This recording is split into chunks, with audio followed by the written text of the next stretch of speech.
So in today's video I want to talk about a recent golf lesson.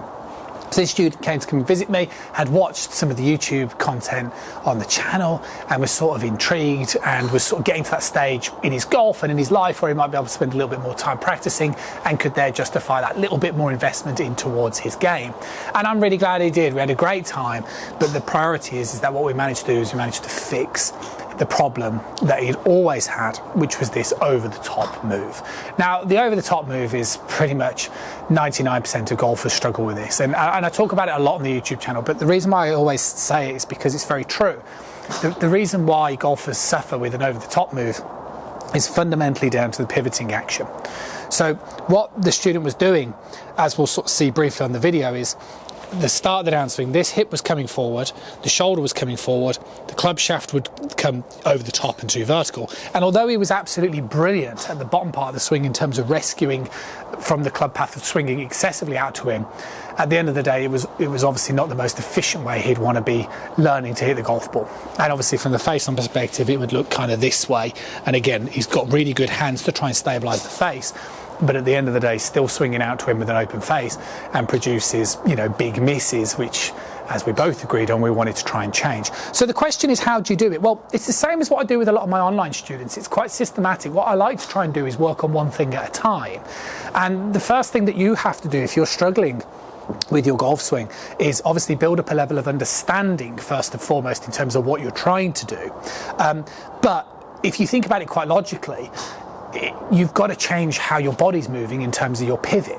So if I sort of put my hands together on my shoulders here, what my student was doing, and like I say, golfers who have a tendency to swing over the top, they move like this, so the right side comes forward. And what you want to do is you want to try and practice getting this feeling of moving the pelvis more into the leg.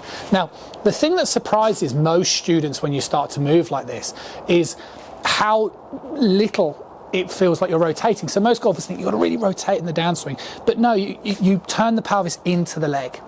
So like so. So see the way I'm moving my pelvis into the leg. So I'm keeping my head nice and still here, and I'm sort of progressively turning my pelvis into the leg. Now, what this does is you can see as I'm practicing this, so the idea is I keep my head as steady as I can, and I just try and practice turning this into the leg. Now, if you were to practice this at home, which I strongly suggest you should notice a few things. One, you should notice a big activation in your glute when you're doing this type of motion correctly. So as opposed to doing this, you're not going to feel a thing. This, you're going to feel the load, and you need that. Because as we know in the golf swing, and not so much for this golfer in mind, but you can then use that side to hit off, right, and create that extension. So you need to turn into that leg. Other reasons why as well is the sequencing. So if you imagine I was going to throw a ball, I would go like that, and then once I've planted that foot, I know that's the next stage to trigger the next sequence. It's the same in the golf swing. We swing back. Once we load into this leg, we then know that's the next stage. So that was the first thing that we did. And what you should also notice when I do this, see my trial shoulder drops down. Now this is really important that my shoulder drops down, and you'll understand why as this video carries on. So I'm not going to lie, we spent time. We spent a lot of time doing that, and what we noticed is that obviously when you're doing these things, as I do with all my students, what happens is you'll still make mistakes. But because you've done enough repetition of the correct thing, you'll start to be able to identify when you're making mistakes. So you're almost able to self-reflect your own fault, if that makes sense, by isolating and doing the movement. Now, let's come back to this drill. So when I'm here, if I now put my hands out in front of me and I turn my left hand so it's facing you guys, this would be like the ideal pre-impact position. Okay, so that's what we then started to do. Started to get this type of feeling, and then here, see where my hands are? And this is a really important area again to sort of practice. So my hands are moving like so, in towards this hitting area. Now the question would be, why is that sort of theoretically so important? Well, the reason why that's so important is because when we hit the golf ball, okay, correctly, when we hit the golf ball, what should happen is the handle of the golf club should go up as we close the face. Now, if the handle goes up and we close the face, what this does is this helps, as my handle goes up, this helps my club stay on plane. Now, what happens with most golfers is they tend to move more this way, and they send the club out in front of them, so they end up sort of swinging either out to in or scooping at it. So if my handle is going to go up, then how am I going to make good contact with the ball? And that's why it's so important to get the pelvis into the leg, because it drops the shoulder down, so I'm lower to the ground. And that's why you have to get your hands pretty close to over the ball by parallel, because now I can afford for my hands to go up and I can still get contact. And that's how you're going to kill this kind of move. And you're going to learn to do this kind of move. And this is why it's so, so key. Because as the session went on, and as I would say to you, as I say to a lot of my students, you know, if you're not in that position where you want to learn everything sort of correctly and you just want to make quite significant change, the big narrative that you need to play in your head is that your hands are supposed to be going up. Because as my hands, and if I hold the club like this, as I allow the handle to go upward, that allows the club to drop behind me. And as the session went on, that's what my students started to realise, which was when the penny really started to drop.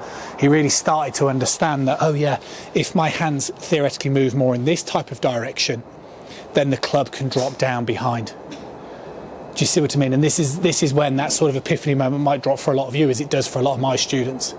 And this is obviously a dramatisation, but this is the sort of feeling that you want to incorporate.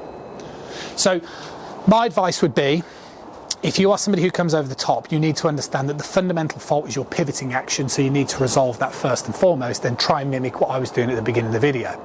Once you become familiar with that pivoting action, then the second thing you need to start feeling is obviously that shoulder coming down.